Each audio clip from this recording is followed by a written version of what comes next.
नमस्कार, आप सभी को आपके ही अपने YouTube channel Arts Class by Bharati sir के ऊपर में स्वागत है। मैं भारती सर पटना बिहार से। तो आज बात करेंगे 12th क्लास का जो आपका इकोनॉमिक्स है, जिसमें फर्स्ट बुक का नाम है माइक्रो इकोनॉमिक्स यानी व्यष्टि अर्थशास्त्र का परिचय। इसके जो चैप्टर 5 है इसको आज हम लोग पढ़ने वाले हैं। इस चैप्टर का नाम है बाजार संतुलन। इसमें पहले आपको बता दें कि जो 4th चैप्टर है तो वहाँ पे आपको बाजार के बारे में पढ़ना था। वहाँ पे जितने भी परफेक्ट कंपटीशन मार्केट जो पढ़ते हैं हम लोग, इसके अलावा भी एकाधिकार बाजार के बारे में, उन सभी चीज़ों का जिक्र इस चैप्टर के अंदर में भी होने वाला है।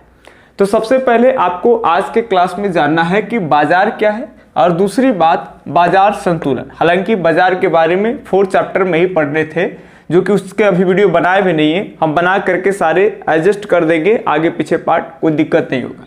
तो चलिए आज के वीडियो क्लास में हम समझेंगे बाजार संतुलन क्या है। इसके अलावे अधिमांग अपने आप समझ जाइएगा, इसको समझने के लिए अलग से जरूर नहीं होगा, और अधिपूर्ति भी आप अपने आप ही समझ जाइएगा। तो चलिए ध्यान से सुनेंगे। सबसे पहले कि बाजार संतुलन जो चैप्टर है, इसमें आपको जानना होगा मार्केट के बारे में कि मार्केट कहते किसको है।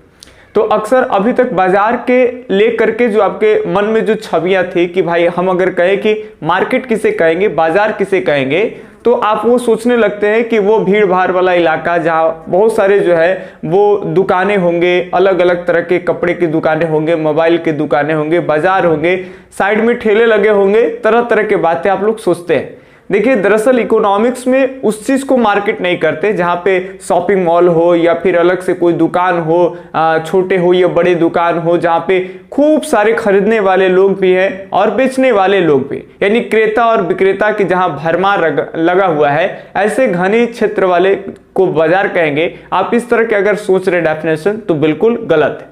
इकोनॉमिक्स कहता है कि बाजार उसको कहते हैं चाहे क्रेता और विक्रेता आपस में मिले या ना मिले। ध्यान से सुनेंगे, अर्थशास्त्र में बाजार का मतलब होता है कि क्रेता और विक्रेता आपस में मिले या ना मिले, बाजार कहलाएगा। ध्यान सुनेंगे, केवल वस्तु का विनिमय होना चाहिए।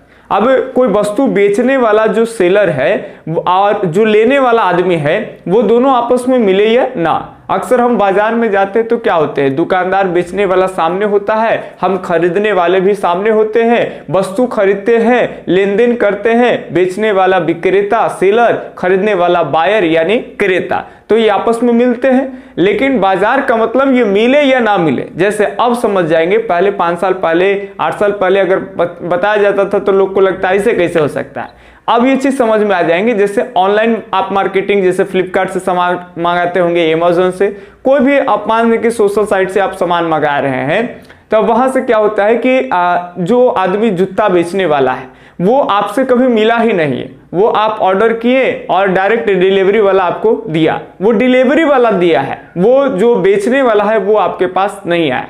तो आप उनसे मिले भी नहीं है लेकिन सामान खरीदा गया, तो वहां पर भी वो भी एक मार्केट ही कहलाएगा, यानी बाजार ही कहलाएगा।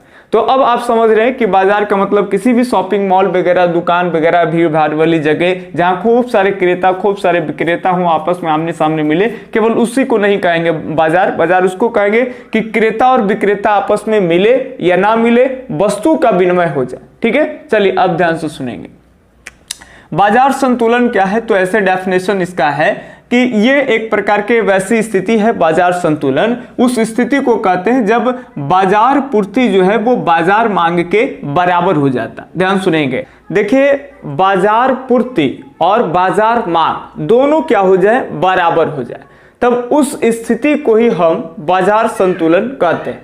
अभी भी आपको समझ में नहीं आ रहा होगा। अब ये एक आप जैसे चार्ट आप समझ जाएंगे मेरे पास, तो आप बहुत सारी चीज को अपने आप समझ जाएंगे, इसको रटने की जरूरत नहीं होगा। ऐसे रटवाएंगे तो इधर से इधर खिसक जाएगा मेमोरी से, कैसे डेफिनेशन याद कर ले, थोड़ा सा इधर से उधर होगा, ये इकोनॉमिक्स है, डेफिनेशन बेकार हो जाएगा। तो चलिए एक चार्ट को मेरे साथ ध्यान से देखेंगे। यहाँ पे हमने कीमत लिखे है, यहाँ पे बाजार की मांग, यानी बाजार में डिमांड कितने वस्तुएं की उठ रही है, तो ये बाजार मांग लिख दी है, और कंपनी वाले उसको पूरा कितने कर पा रहे हैं, तो ये यहाँ पे बाजार पूर्ति। बाजार पूर्ति का मतलब जो है मार्केट में जितने भी डिमांड आ रहे हैं उन डिमांड को सप्लाई कौन करेगा, तो जो वस्तु है वो वस्तु बनाने वाले जो उद्योग धंधे वही तो कर पाएंगे ना। ऐसे थोड़ी नहीं होता है कि जैसे मान लेते हैं गांव में दो तरह की चीजें हैं कि कुछ गांव में पर्व आते हैं तो मान लेते हैं कि छठ पूजा आ गया, अगर बिहार यूपी से है तो आप समझ रहे हो। अब जब छठ पूजा आता है तो जो सब्जी बेच रहे लोग हैं, जो प्रतिदिन सब्जी बेचता है, तो फल के बेचने वाले की संख्या कम है, तो छठ पूजा आता है तो फल का डिमांड बढ़ जाएगा। तो फल का जब डिमांड बढ़ रहा है तो सप्लाई करने वाले देखिए कहां से आ जा रहे हैं। जो कल सब्जी बेचता था वही आदमी क्या करे कि सब्जी का 2-3 दिन के लिए स्टोर दुकान बंद कर दिया और वो ज्यादा संख्या में जो है वो फल गिरा दिया, तो वो फल जो है वो बेचना शुरू कर देता है, फिर पुनः वो खत्म हो जाता है, तो फिर जो है वो फिर से एक बार सब्जी लाता है। अब हम ये बात करें कि अगर ये मार्कर बनाने वाली कंपनियां हैं, अब ये फैन बनाने वाली कंपनियां, दोनों अलग है। फैन बनाने वाली कंपनियां में मशीनें अलग होंगे, मार्कर बनाने वाली कंपनियां मशीनें अलग होंगी।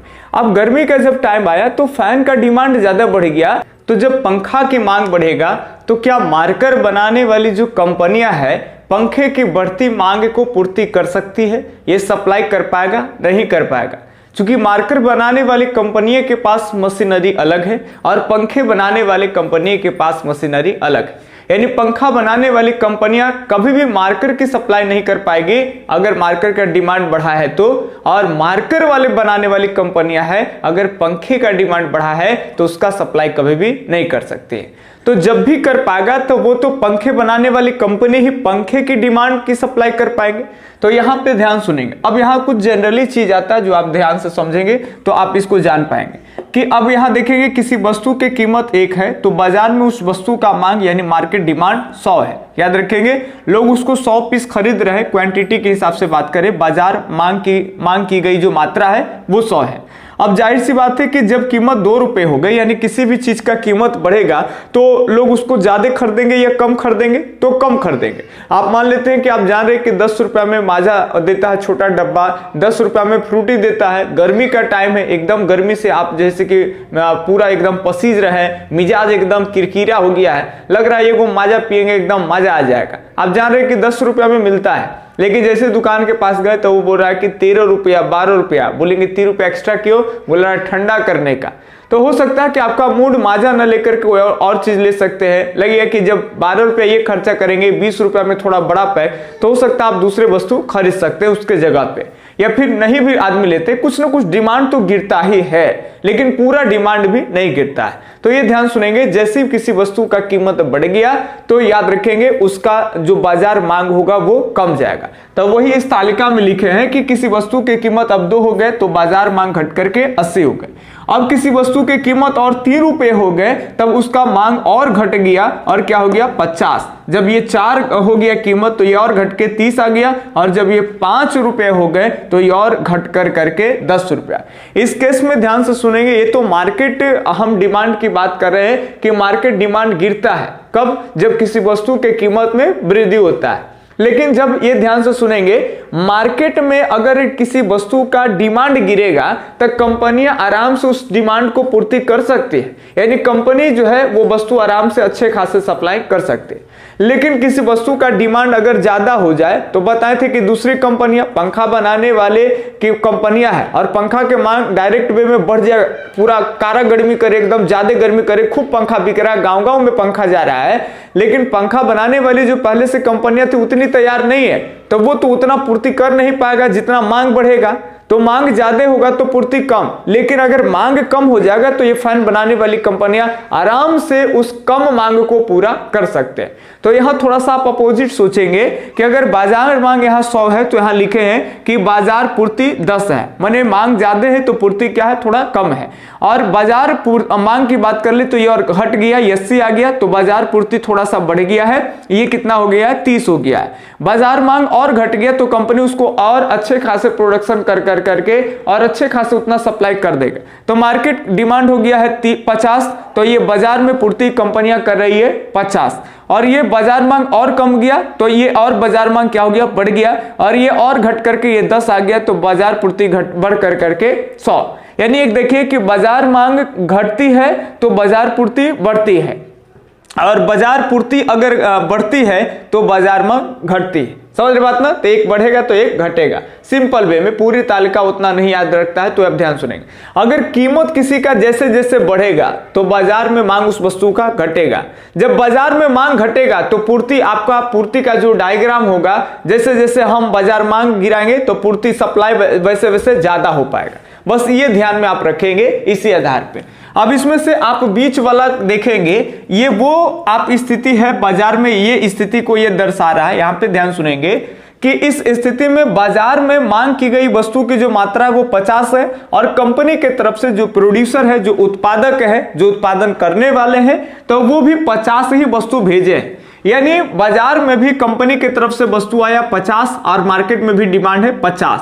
दोनों बराबर है कि नहीं ये हमें बता दीजिए। तो बिल्कुल बराबर है। बस सर इसी स्थिति को कहते हैं हम बाजार संतुलन। अब आपको समझ में आ जाएगा कि जब बाजार पूर्ति और बाजार मांग दोनों क्या हो जाते हैं, बराबर, तो उसी स्थिति को कहते हैं बाजार संतुलन। याद करने में कोई झंझट नहीं, बिल्कुल आराम है। लेकिन अब ध्यान से सुनेंगे, इस बाजार संतुलन के ऊपर में 2 ग्राफ और नीचे में 2 ग्राफ बिल्कुल अलग आपको दिखाएगा। अगर ऊपर में हम देखेंगे तो यहां देखिए जनाब गौर से कि ये 100 है फिर 80 हो गया है। बाजार मांग पहले 100 था, फिर कीमत 2 रुपया हो गया है, 1 रुपया बढ़ के, तो ये मांग गिर करके 80। तो ये बढ़ेगा। तो ये ध्यान सुनेंगे, पहले ये 10 सप्लाई होता था, अब सप्लाई बाजार मार्केट में सप्लाई कितना हो रहा है, 30। तो ये देखिए ये बढ़ रहा है तो ये घट रहा है। लेकिन इसके नीचे देखेंगे कि बाजार मांग 30 है तो ये 80 है, बाजार मांग और देखिए ये और घट करके 10 है तो ये और बढ़ करके कितना हो गया सर, 80 से 100 हो गया। अब यहाँ पे 2 चीजें गौर करने वाले कि जब हम इस बाजार संतुलन के अगर ऊपर देखेंगे तब देखिए बाजार मांग 100 है तब बाजार पूर्ति कम है। यानी बाजार मांग से बाजार पूर्ति क्या है सर, कम है कि नहीं, बिल्कुल कम है। देखिए अगला भी यहाँ पे 80 है तो ये 30 है, तो बाजार मांग 80 और बाजार पूर्ति 30, यानी बाजार मांग अधिक है और बाजार पूर्ति कम है। समझ बात? लेकिन अब नीचे में देखेंगे, यहां पे अपोजिट आपको देखने के लिए मिलेगा कि जब बाजार मांग 30 है तब बाजार पूर्ति कितना है, 80, यानी बाजार मांग से बाजार पूर्ति क्या है, अधिक है। अब नीचे देखेंगे बाजार मांग 10 है तो बाजार पूर्ति 100 है। यानी 2 चीज तो सामने आ रहा है हमको कि अगर हम संतुलित बाजार याद रखेंगे, यानी बाजार संतुलन के अगर ऊपर के डायग्राम में देखेंगे तो यहां पे चीज सामने आ रहा है कि बाजार मांग बाजार पूर्ति के बीच देखेंगे तो बाजार मांग जो है वो बाजार पूर्ति से अधिक है, तो इसी को कहेंगे अधिमांग। अब कितना इजी है, देखिए ये क्वेश्चन में आंसर छिपल है। अधिमांग, अधि माने अधिक, अमांग यानी मांग अधिक होना चाहिए, तब बाजार मांग अधिक है तो सिंपल वे में कि बाजार पूर्ति कम होगा। अब यहां देखिए अधिपूर्ति, अधि माने अधिक, आपूर्ति, अब सप्लाई ज्यादा है तो जब अधिपूर्ति, पूर्ति अगर ज्यादा हो गया सर तो जाहिर सी बात है कि मांग क्या होगा, कम। तो आप यहां पे अगर क्वेश्चन ऐसे आते हैं कि अधिपूर्ति क्या है तो कहेंगे अधिपूर्ति आप बाजार में वह स्थिति को कहते हैं जब आप देखिए अधिपूर्ति, पूर्ति ज्यादा ना होगा जी, तो सिंपल वे में पूर्ति ज्यादा तब बाजार मांग कम, तो कहेंगे यह वह स्थिति है जब बाजार पूर्ति जो होते हैं वो बाजार मांग से क्या हो जाए, अधिक हो जाए। ठीक है, तो बाजार मांग से बाजार पूर्ति अधिक हो गए तो उसी को कहते हैं अधिपूर्ति। अब आपसे कहेगा अधिमांग क्या है, तो बस मांग अधिक है, तो जब मांग अधिक है तो बाजार पूर्ति क्या हो जाएगा, कम, तो कहेंगे अधिमांग वह स्थिति है कि जिसमें बाजार पूर्ति की अपेक्षा बाजार मांग अधिक होते हैं। सिंपली एकदम इस डायग्राम को अगर समझ गए होंगे तो आपको कोई आंसर लिखने में परेशानी नहीं होगा। अधिमांग क्या है, अधिपूर्ति क्या है और बाजार संतुलन भी क्या है, इतनी बातें आपको समझ में आ गई होगी। अब यहाँ पे 2 ऑब्जेक्टिव टाइप के प्रश्न लिखे, इसको भी इसी ग्राफ पे समझा ले। आपको कहते हैं कि वस्तु की कीमत और उसकी मांग की गई मात्रा में ऋणात्मक संबंध होता है। 1 मिनट देख ले, वीडियो चल तो रहा है, चलिए यहां ध्यान सुनेंगे, चल रहा है, यहां ध्यान सुनेंगे। वस्तु की कीमत और उसकी मांग की गई मात्रा में ऋणात्मक संबंध। अब मांग की गई मात्रा ये है सर और वस्तु की कीमत ये है, ये दोनों के बीच का संबंध कैसा है, तो ऋणात्मक। अब ऋणात्मक कैसे, देखिए ये अगर बढ़ता है तो ये क्या हो रहा है, घट रहा है। बढ़िया से देखेंगे, हम कह रहे कीमत और मांग की गई मात्रा यानी वही बाजार की मांग, यानी उसकी मांग की गई मात्रा बोले तो बाजार की मांग, ये दोनों के बीच संबंध कैसे है, ऋणात्मक। ये अगर बढ़ेगा तो ये क्या हो रहा है, घट रहा है। आप यहाँ ग्राफ पे देख सकते हैं, तालिका में देख सकते हैं। लेकिन अगर यही ध्यान सुनेंगे जब वस्तु के कीमत कहे और बाजार पूर्ति कहे तो ये ऋणात्मक नहीं, ये दोनों के बीच में धनात्मक संबंध है। यदि बढ़िया से देखेंगे कीमत 1 से 2 रुपया हो रहा है यानी ये बढ़ रहा है तो ये भी देखिए बढ़ रहा है, एकदम पॉजिटिव रिलेशन है, ये बढ़ेगा तो ये भी बढ़ेगा, तो इसको कहेंगे कौन संबंध, तो धनात्मक संबंध। तो आप इतने बातें आपको समझ में आ गई होगी आज की वीडियो क्लास में कि बाजार संतुलन क्या है, अधिमांग क्या होते हैं, अधिपूर्ति क्या होते हैं और कीमत और बाजार मांग के बीच कैसा संबंध होता है। तो भाई ऋणात्मक संबंध होता है। कीमत और बाजार पूर्ति के बीच कैसा संबंध होता है, तो भाई धनात्मक संबंध होते हैं। इतनी बातें तो आपको समझ में आ ही गए होंगे। चैनल को अगर सब्सक्राइब नहीं किए तो सब्सक्राइब कर लीजिए और सबसे पहले जरूरी चीज, जो वीडियो को आप लाइक नहीं किए हैं तो एकदम लाइक कर दीजिए, कमेंट करिए, ऐसे ही आपका पार्ट्स जो है वो बीच बीच में हम आपको लाते रहेंगे, कंप्लीट करा देंगे। मिलते हैं अगले वीडियो लेक्चर्स में, तब तक के लिए धन्यवाद। जय हिंद, अल्लाह हाफिज, आपका दिन शुभ।